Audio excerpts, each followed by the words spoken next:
Welcome everyone to the premiere episode of the Johto True Power Tournament. After having seen the stunning display of power that was demonstrated across 34 battles between 18 trainers in the Kanto tournament, the neighboring region of Johto has decided to set up its own tournament where its top trainers will compete using their best possible teams to see who the region's strongest trainer is. If you're excited for this brand new ride, make sure to drop a like and consider supporting this new tournament on Patreon. Your help is very much appreciated and all funds go back to supporting the series. Last time we witnessed the unbelievable conclusion to the Kanto True Power Tournament as classic rivals and former champions Red and Blue fought relentlessly until only one man was standing as the best trainer in all of Kanto. Today we'll be witnessing the first battle of the Johto Tournament preliminaries as Gym Leader Whitney of Goldenrod City takes on Gym Leader Pryce of Mahogany Town. Let's head to their team previews to see what each Johto trainer is working with and how this match stacks up. Whitney comes into the tournament with her mono normal type team with a solid mix between defensive tanks like Miltank, Clefable, and Blissey, but also huge offensive powerhouses like Tauros, Cinccino, and Ursaring. Against Pryce, she's going to have to really make use of her defenses. Pryce, on the other hand, emerges with his ice team that's really well structured between sweepers like Froslass, Weavile, and Cloyster, but also some bulky Pokemon too like Walrein and Abomasnow. Pryce is going to need to take advantage of his ability to set up weather, and he's going to have to time his attacks very well. Our producers are now telling us that our trainers are ready for battle, so let's head to the stadium to watch the first Johto True Power Tournament match. It's finally time. The Johto True Power Tournament begins now, and we've got Whitney of Goldenrod City versus Pryce of Mahogany Town. Pryce starting off the battle with his Froslass, actually. A good choice from him. That is a ghost type, of course, and Whitney will have some difficulty dealing with that with her normal type team. Sending out her signature Miltank, of course, her infamous Miltank. Many trainers have struggled to deal with that. That is for sure, and Pryce starting off with a taunt here. And Miltank was going for the Stealth Rock, actually, so a good call there from Pryce, going for the taunt, and it looks like Miltank can't deal with Froslass offensively, perhaps just having Body Slam. So an amazing play there from Pryce. Pryce now able to go for the spikes on the Froslass with the Blissey out on the field. Now otherwise Froslass will have a very difficult time dealing with Blissey, of course, but getting the spikes up there on a free switch in, not a bad plan there from Pryce. A good start to the battle for him, and he's sending out his Walrein now. Now Blissey going for the Flamethrower. Flamethrower will not do much at all. What a prediction there from Pryce, actually. Pryce could have been hit really hard by that Flamethrower, but sending out a water type, one of his few water types that can actually deal well with fire. Otherwise, his team is pretty weak to it, that's for sure. Blissey actually getting hit with the Toxic here and using the Toxic of its own. So both teams realizing that these are bulky threats on either side of the field, and both actually going for the Toxic to try and put them on a timer and wear them down turn by turn. Toxic damage, of course, will stack up more and more as the Pokemon stay on the field. So we're looking for a switch here. Yes, Pryce is actually going to switch from the Walrein into the Cloyster here. Now Cloyster is another water type, so able to safely switch in here, but Blissey actually going for the Heal Bell.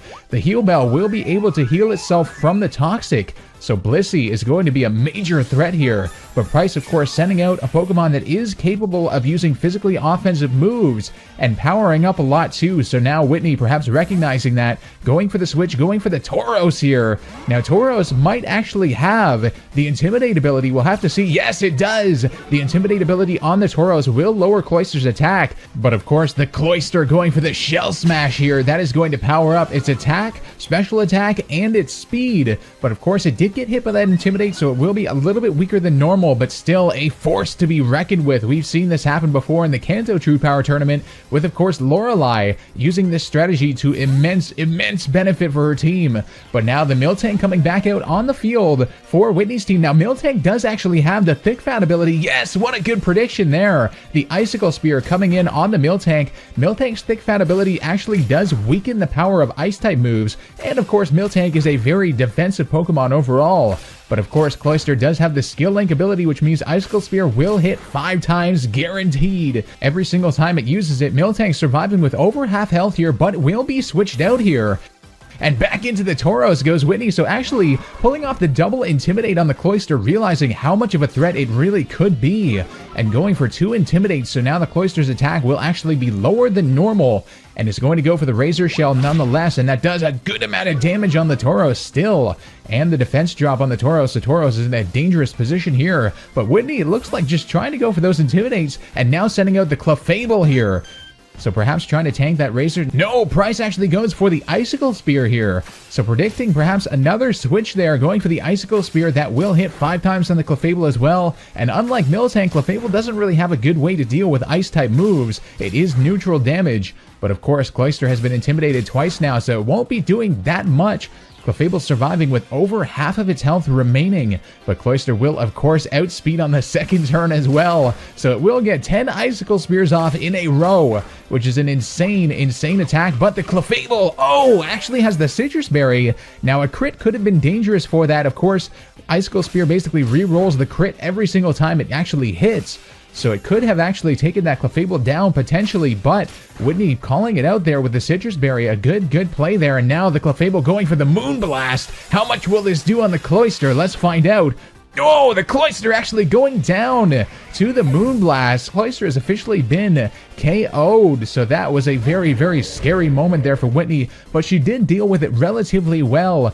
Of course, Cloyster is still being able to do some good damage on 3 of her Pokemon, but no KOs, so I would say dealing with a Shell Smash Cloyster, that's pretty effective. The Walrein now against the Clefable going for the Surf, and Whitney actually keeping it in here to go with the Stealth Rock. Now, Stealth Rock is a valuable asset when going up against Pryce. Pryce, of course, does have all Ice-type Pokemon. They're pretty much all weak to the Stealth Rocks.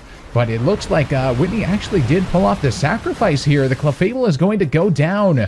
Perhaps realizing that Stealth Rock was needed more than the Clefable at less than half health, of course, with no recovery capabilities. The Citrus Berry had been used. So not a bad sacrifice there from Whitney at all. Of course, Clefable can be very valuable, but now the Blissey is out on the field, and Walrein going for the Toxic again.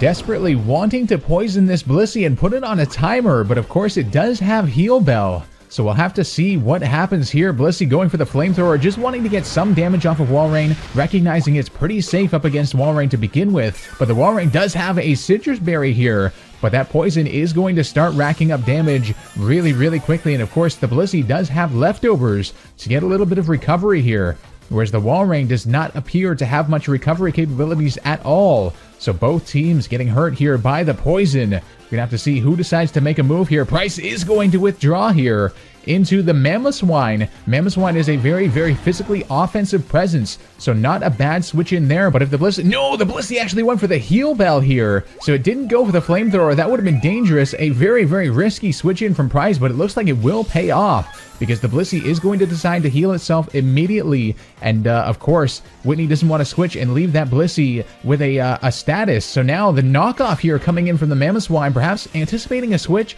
or just wanting to get the leftovers off of Blissey. No more recovery for it.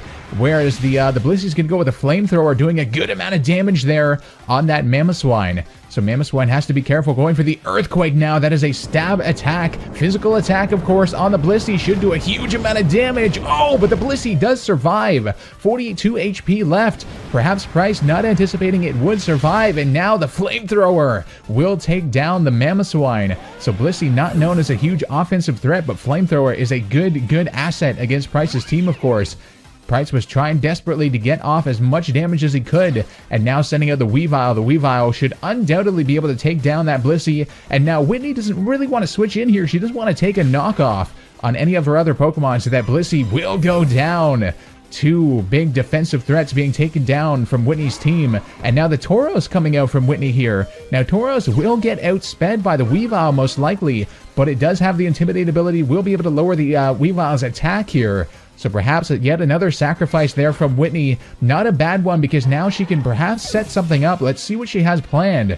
The Weavile, very speedy. And now the Miltank coming out on the field again against the Weavile this time. We haven't seen this. Miltank will get hurt by the spikes, though. And now the Weavile lowered attack, but going for the knockoff nonetheless, trying to get rid of the Miltank's Lumberry. So the Miltank did have the Lumberry, but now it's going to go for the Milk Drink.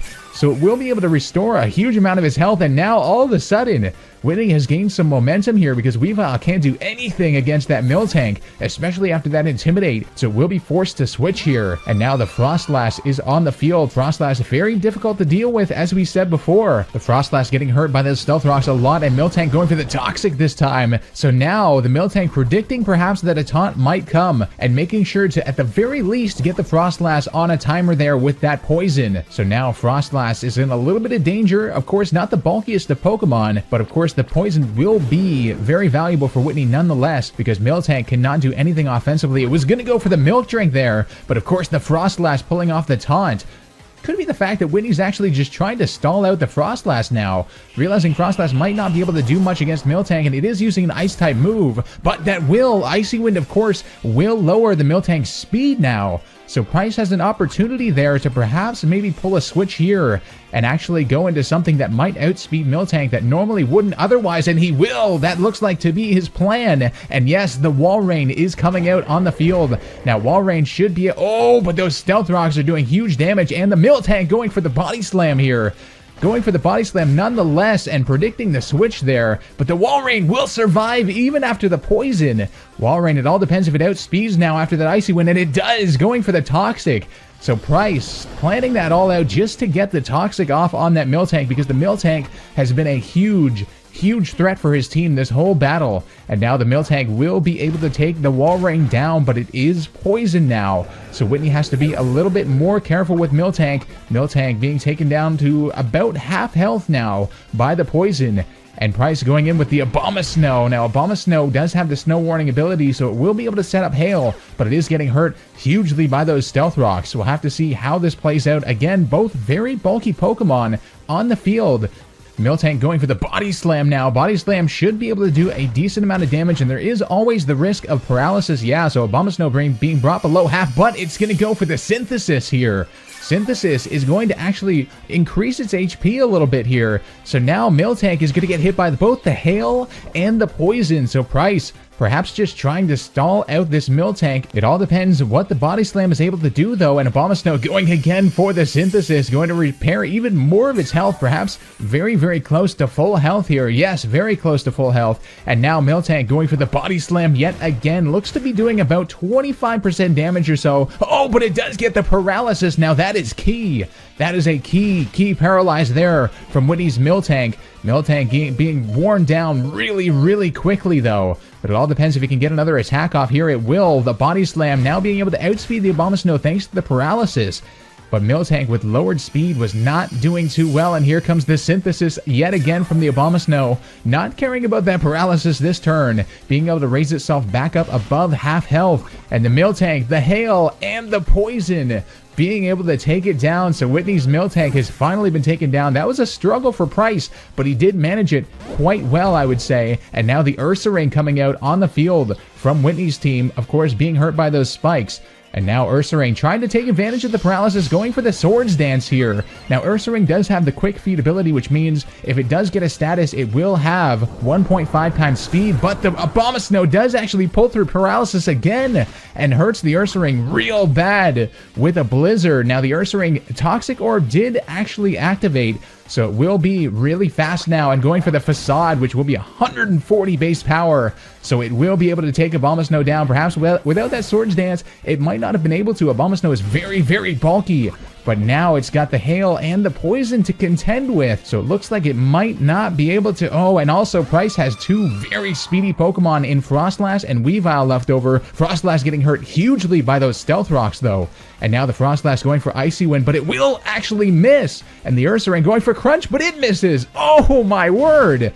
We had a double miss there on the field. Of course, Froslass does have the Snow Cloak ability, so its evasiveness actually does increase. Oh, but the Ursaring surviving on 4 HP, so the Hail actually helping the Froslass a little bit there, and now is able to go for the Icy Wind, which should undoubtedly take down that Ursaring. So Ursaring not able to get that sweep setup that it wanted, and the Froslass going down to the Poison as well. So both trainers having both Pokemon go down. So now both trainers have one Pokemon remaining, and it will be Weavile on Pryce's side of the field, a very speedy threat, whereas Cinccino is coming out on the field for Whitney. So both speedy threats actually. The Weavile getting hurt by the Stealth Rock though, whereas Cinccino will get hurt by the spikes a little bit. Both very speedy sweepers. Let's see what happens. Weavile going for knockoff, outspeeding the Cinccino, and whoa, one hit KO.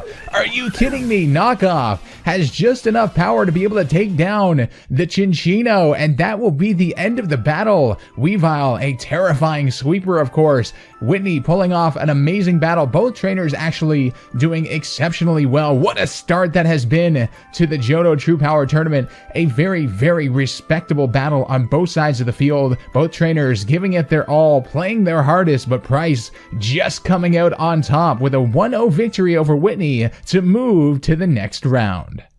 Make sure to smash that like button and subscribe with notifications on so you don't miss the next matches. Before we go, I'd like to thank the patrons who are making this tournament possible. If you guys want to help further this series' potential and support it, the link to my Patreon page will be in the description below. That's all for this one. This has been SilphSpectre, and I'll see you guys next time for more True Power.